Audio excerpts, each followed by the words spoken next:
Kung dumadaan ka ngayon sa dilim, huwag kang matakot.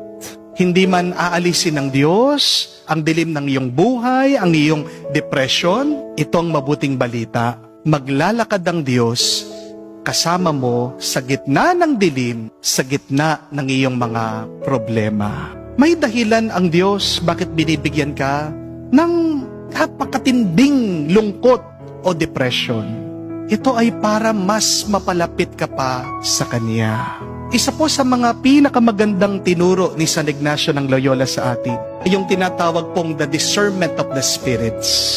Ito po yung kakayahang kilalanin, kilatisin mo, pag-aralan, kung yung bang nararamdaman mo ay galing sa Diyos o hindi.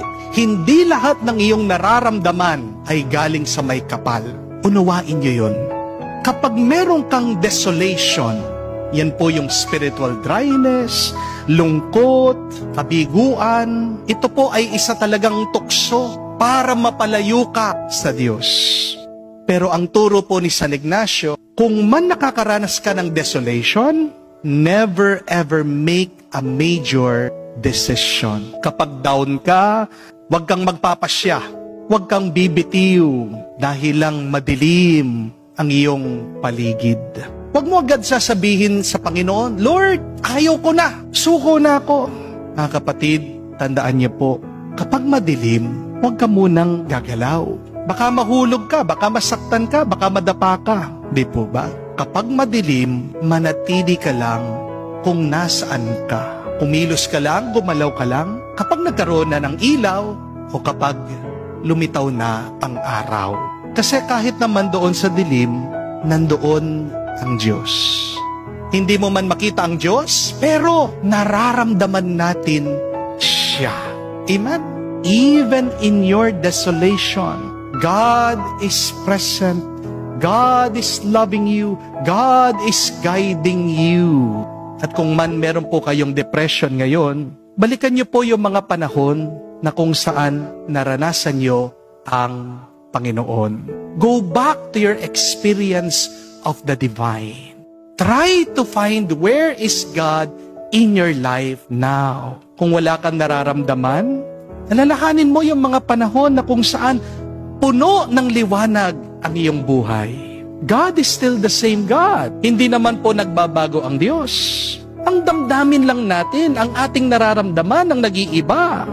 Pero ang kabutihan, ang pagmamahal ng Diyos ay nananatili, hindi yan nagbabago. Ang malungkot na kwento, marami po mga tao kapag nalulungkot sila, mas pinipili pa nila ang magkasala. Di po ba? Meron pong umiinom para makalimutan ng problema. Meron pong sumusugal, umaasang sila'y magkakapera. Meron pong nanonood ng mga malalaswang palabas para lang daw po makaranas sila, makaramdam sila ng sarap sa kanilang pangangatawan. But the more you sin, the more that you will become miserable and depressed. Tanging ang Diyos lang ang nagkakaloob sa atin ng galak. Di po ba? Because joy is one of the gifts of the Holy Spirit. Kapag ikaw ay nagkakasala, isa yung dahilan kaya nawawala ang iyong tuwa. When you are depressed, go back to your experience of God. Isa po yan turo ni San Ignacio, to find God in everything.